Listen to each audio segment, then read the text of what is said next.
y'all, and welcome back. I'm so glad you're here. So we're going to be reading from our little book, Hold Me Up a Little Longer, Lord. And for me, it's on page 106 and 107.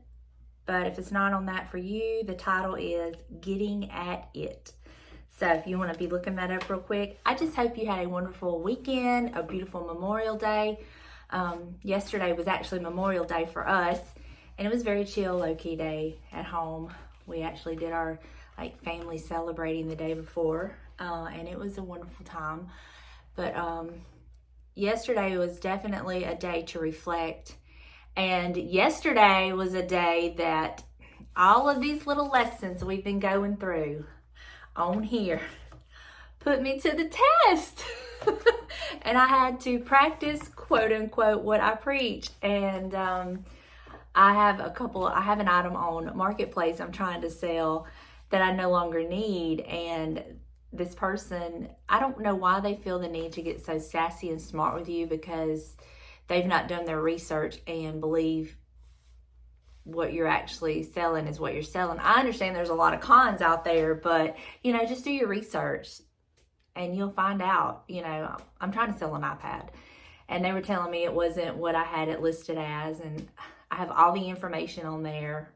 Anyway, I just really had to just bite my tongue, do unto her as I would like her to do unto me, and turn the other cheek and show kindness. Oh, when I wanted to just go off on her. But I politely told her, I said, you don't have to buy it. It is what I've advertised, and I understand, but you don't have to buy it. And then I just ended it, blocked her, and was done. But I am finding more and more how I am using all of these lessons God is teaching me. And I am seeing a pattern, and I'm having to do a couple other things that I have prayed about. I'm having to kind of step out there and put myself out there and be the bigger person, and we'll see. See how it goes. I know that He will bless me for my efforts, and He will go before me in the situations. And I just want to do my best and please Him at the end of the day. When I lay down at night to go to sleep, I want to lay down and know, yes, I did my absolute best.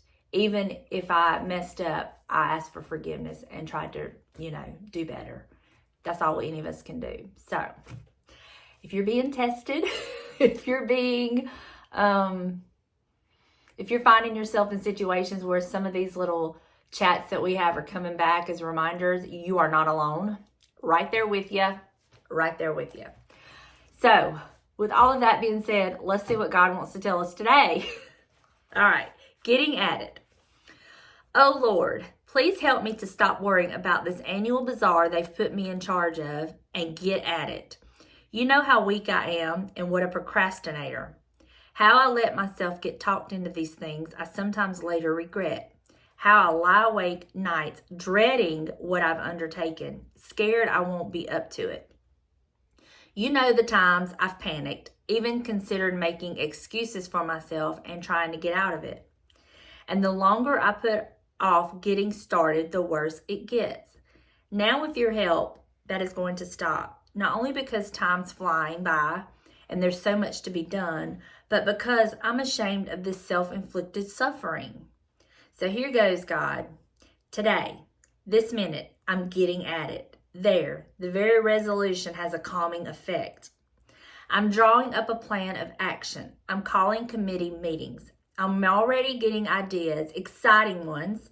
What strange things happen once the gates are simply unlocked. I know it won't be easy, but you've made me realize it won't be all that hard. You give me the self-confidence and strength and ultimate success. But you can't do any of these things for any of us until we start. Come to think of it, you created the world and its creatures and even the universe in 7 days. You must have just made up your mind and done it. And maybe even you didn't realize how great was your own potential or how vast would be the results. I once again, can so relate to this. I have put myself in so many positions where I have volunteered for things or have been elected or volunteered for, and would go into it with a dread and make the whole experience miserable. And then there's been situations where I went into it with a more positive outlook, and wouldn't you know it, it was actually fun and interesting. And like she said, once the gates were simply unlocked, she was already getting ideas, exciting ones. I think that most of us, if we're fully, truly honest, create our own issues. We create our own problems, for lack of a better word, for the simple fact of it's different and it's not in our norm routine, you know. And there's also, in my case, you know, what are others going to think? Are they going to think I did good, did it well? Are they going to think that, you know, it was a great turnout? Are they going to think I did such a great job that they're going to volunteer me next year? Or are you going to have those ones that are like, well, you should have done this and you should have done that? I can't tell you how many times in the comments, no matter what it is, there are those people that are going to be those, what is the word I'm looking for? Where they like compliment you, but then they like stick you a little bit. But you should have done this, or you should have done that, and I would suggest you do this, and I would recommend you do that. But great job. You know, I can't tell you how many times that happens to me. And you know what I've learned about those people? They probably are very, very sad, pathetic people. If every time they come at you with, great job, but maybe next time, or, oh, great job, but I highly recommend that you, those kind of people, those petty kind of people, you just have to just thank you, bless your heart, and move on. You know, because they're all out there, and you know, we don't know the reason they're that way, so we're not going to cast judgment, right? And we're not going to do unto them the way they've done unto us. We're just going to say thank you, say Lord help them sincerely, and move on, right? That's what I do. I'm trying to just not let stuff like that get to me, because it can really take a toll on you. You know, when you give it your all, you know, first of all, she was worried to death and mad at herself, really, for this self-inflicted pain. Is that what she called it? Self-inflicted suffering is what she called it. She was kind of aggravated at herself about that. Ashamed that she, you know, she's going on and on about this when it's something that she self-inflicted. But, you know, when you're going through all that, any of those little negative comments or little, I cannot think of what the word is. If y'all think of the word I'm trying to say, would y'all please let me know, because it's going to drive me crazy. And if I think of it, I'll put it up on the screen. But there's a term for people like that, when they compliment you, but then they come back with a little critique. I cannot think of the word. But anyway, we're not going to worry about that. If y'all think about it, let me know. So I'm sure some of her worry and some of her, you know, anxious energy is kind of part of that too. It would be for me. But we see such a shift after she, first of all, she realized she was in a situation. Yeah, self-inflicted, okay? It was self-inflicted. She was in a situation. She self-inflicted this suffering. But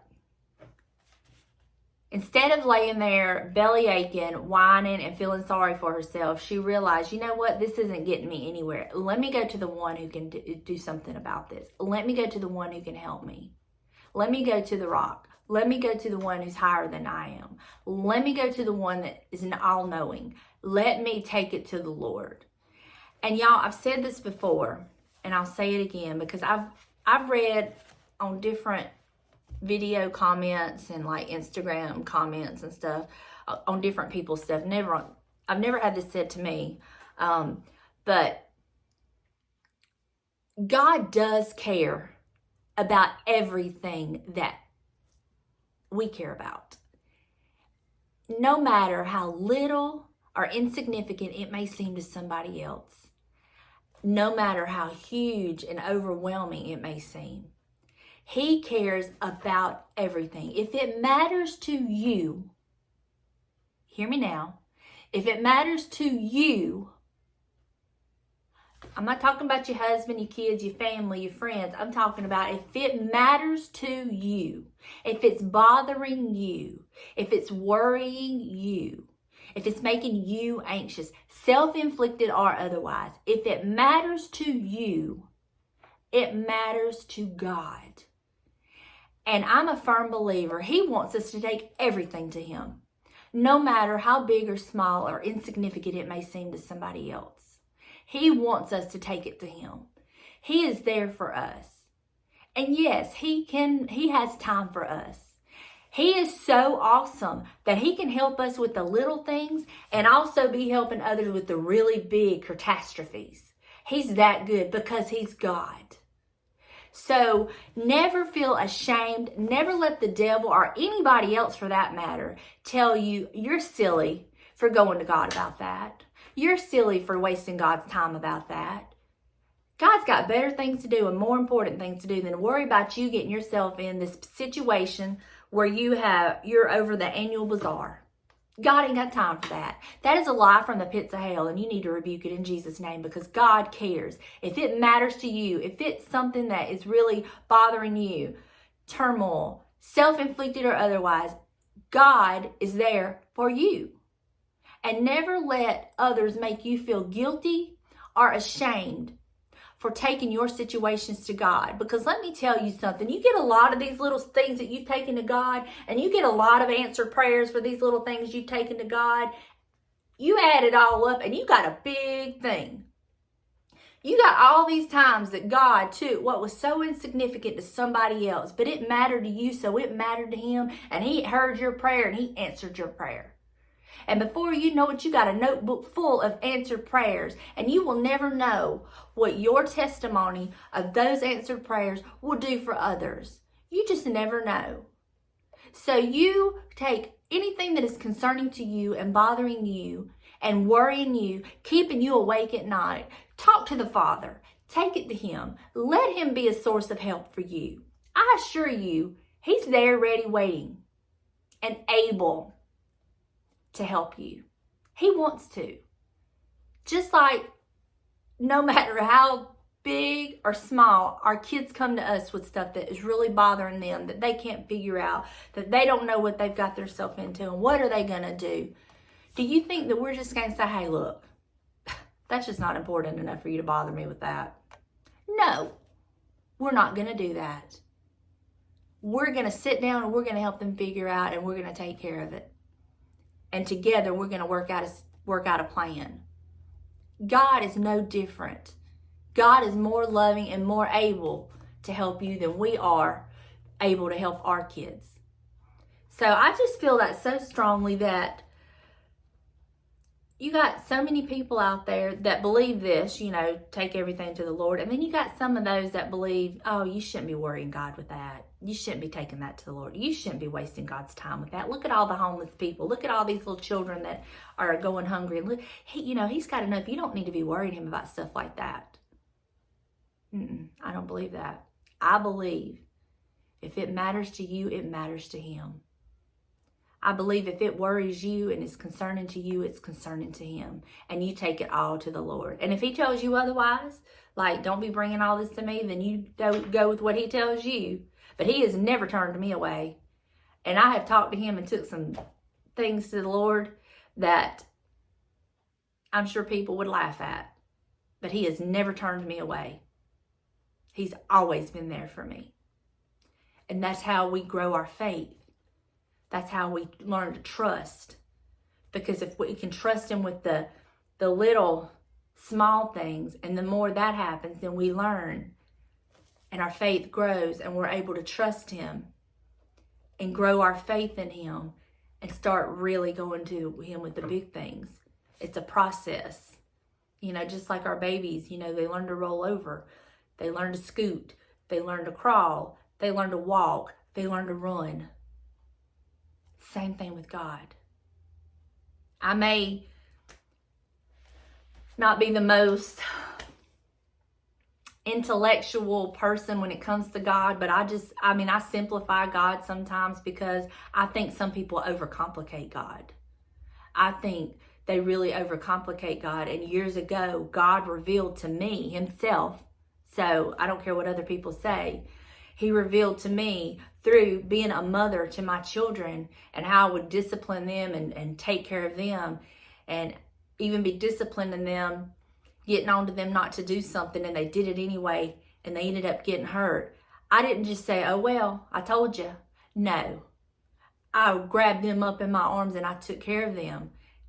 And I coddled them and I Band-Aid the boo-boos and whatever. But I didn't just stand by and watch them just lay there hurt because they didn't obey me, even though I'd been warning them. And God revealed to me, that's how I am with you. You're my child. That's how I feel about you. And so that's where I get all this. So that lets me know that if it matters to me and it's important to me, it's important to God. And I can take everything to God, no matter what. She understood that. And that's why she was able to stop in her tracks and take it to the one who could help her. He's a constant friend, and he's always there. And he's just waiting for us to ask him into our situation and into our lives. I've said before, he will not force himself, but he will help you if you ask him. Disclaimer here, I'm going to say, I've said before, when you ask God to help you, be ready, because it may not come in the form, in the way that you want or expect, but he will be there. I love y'all. I hope you have a wonderful day, and I will see you in the next one. Bye, y'all.